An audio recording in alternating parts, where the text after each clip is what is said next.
Hello बच्चों, चलिए प्रश्नों को पढ़ते हैं। समुच्चय 2, 3 के लिए उचित उपसमुच्चय लिखिए। तो यहाँ पर हमें उचित उपसमुच्चय लिखना है। प्रश्न को हल करने से पहले हम प्रश्न के लिए मुख्य अवधारणा लिखते हैं। तो प्रश्न के लिए अवधारणा मुख्य अवधारणा में हम उचित उपसमुच्चय को समझेंगे बच्चों। ठीक है, तो मैं इसको सामने समझा देता हूँ। मान लो मेरे पास ए और बी दो समुच्चय हैं। ए तथा बी दो समुच्चय है। ये मैंने मान लिया कि मेरे पास कोई दो ए और बी समुच्चय है। यदि यदि ए उप समुच्चय है किसका? बी का। ठीक है, तथा तथा ए बराबर नहीं है किसके? बी के। ये ध्यान देना आप, ए उप समुच्चय है बी का तथा ए जो है ए और बी क्या है? आपस में बराबर नहीं है। तब तब ए को तब ए को बी का बी का उचित बी का उचित उप समुच्चय कहते हैं। उचित उप समुच्चय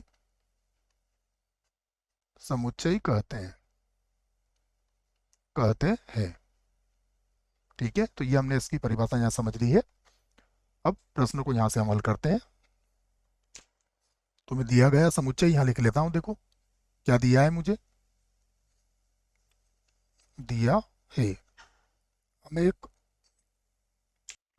हमें एक समुच्चय दिया गया है, उसको मैं लिख लेता हूँ। देखो क्या समुच्चय दिया है हमें, जिसके अवयव है 2, 3, और हमें क्या करना है? इसके उचित उप समुच्चय लिखना है। तो मैं लिख देता हूँ कि समुच्चय जो 2, 3 है, 2, 3 के उचित उप समुच्चय उचित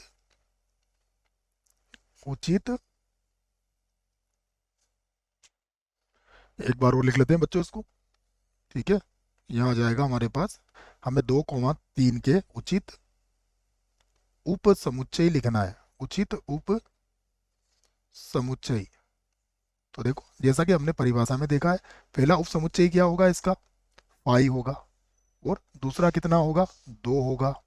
उसके बाद कितना होगा? 3 होगा। तो ये हमने इसके उचित उप समुच्चय लिख लिए।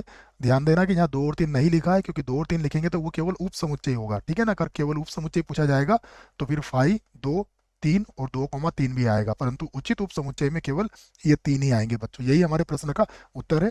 आशा करता हूँ प्रश्न का उत्तर अच्छे से समझ में आया होगा। धन्यवाद।